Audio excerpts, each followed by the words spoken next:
Welcome to the Get Fit Guys, quick and dirty tips to slim down and shape up.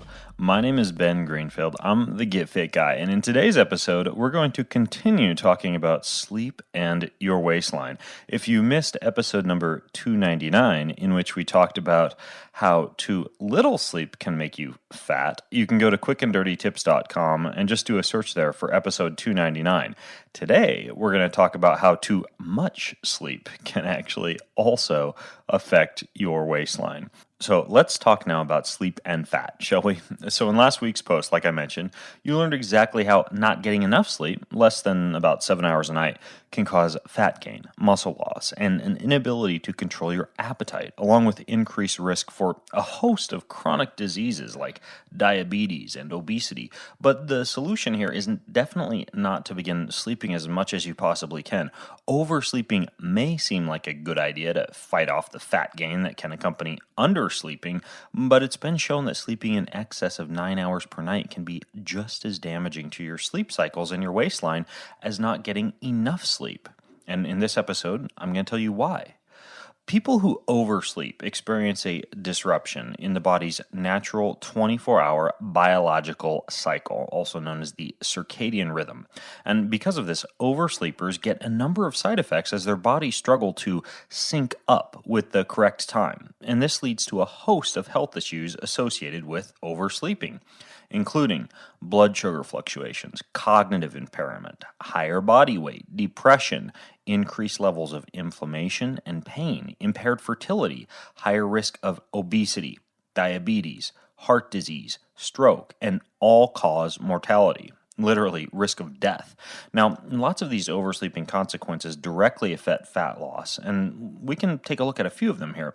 For example, blood sugar fluctuations.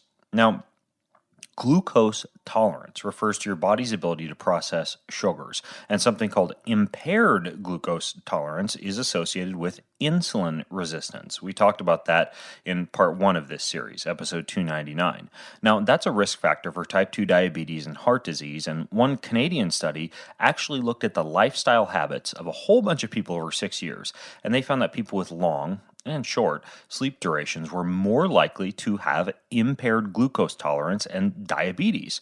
Another more recent review of diabetes and sleep studies also found a significant relationship between increased risk of type 2 diabetes and oversleeping. Weight gain is another issue. Using the same data as the Canadian study I just mentioned, researchers also found an association between weight gain and excess sleep.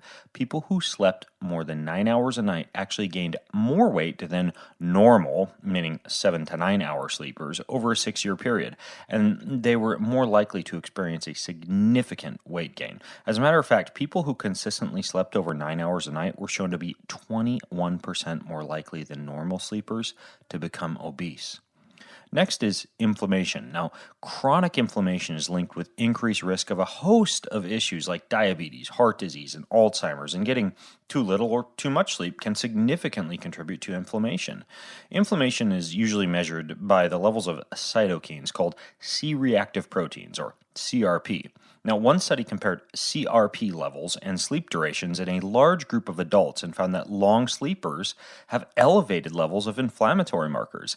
Elevated CRP was seen in Caucasians who slept less than 5 and more than 9 hours, Hispanics who slept more than 9 hours, African Americans who slept less than 5 and more than 8 hours, and Asians who slept more than 9 hours. It's interesting how genetics affect sleep cycles, but it appears to be consistent that sleep abnormalities really do increase inflammation.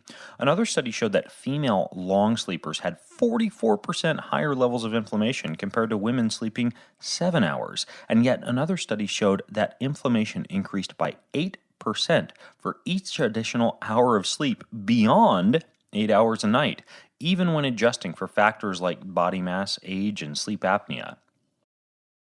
Now, what causes this type of oversleeping?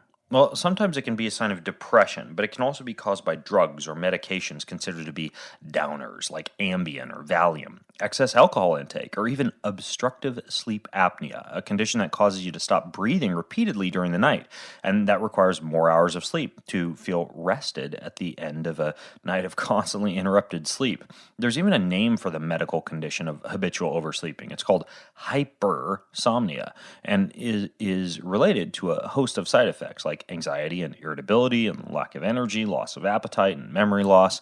But of course, there's also this chicken and egg question of whether oversleeping causes all the type of harmful conditions you just learned about, or whether those harmful conditions cause oversleeping.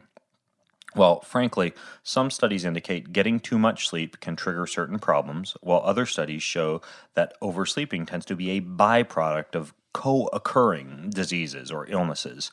Now, research notes that more healthy people may simply need less rest, while unhealthy people might need more rest.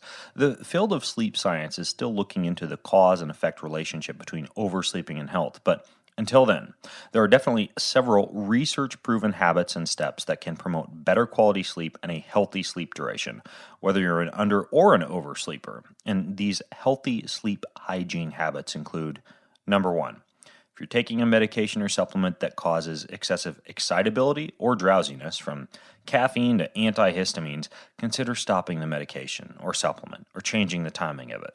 Talk with your doctor about that.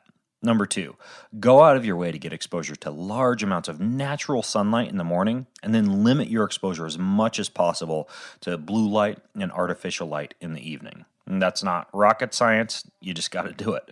Number three, keep alarm clocks out of arm's reach, and even consider getting one of these dawn sunlight emitting alarm clocks, which wake you with natural light rather than a blaring alarm sound. Number four, establish a sleep schedule and stick to it, even on the weekends. Oversleeping on a Saturday or a Sunday can inhibit your ability to re-establish a normal sleep cycle on the weekdays. Number five, shoot for about 7 to 9 hours of sleep a night and avoid excessive naps, especially in the later afternoon or the early evening, as those type of timed naps make it more difficult to fall asleep at night and can result in oversleeping. The same goes for excessive caffeine and blue light exposure close to bedtime. Now, those are just a few simple suggestions on how to limit undersleeping or oversleeping so that your lack or excess Z's don't expand your waistline or keep you from losing fat.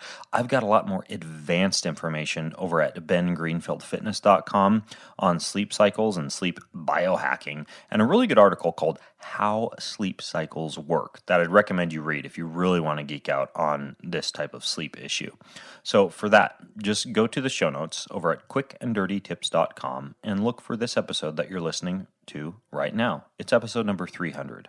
And if you have questions, comments, or feedback about how too little or too much sleep can make you fat, you can join the conversation over at facebook.com/getfitguy. And until next time, I'm Ben Greenfield, the Get Fit Guy, asking you, what are you waiting for? Go get fit.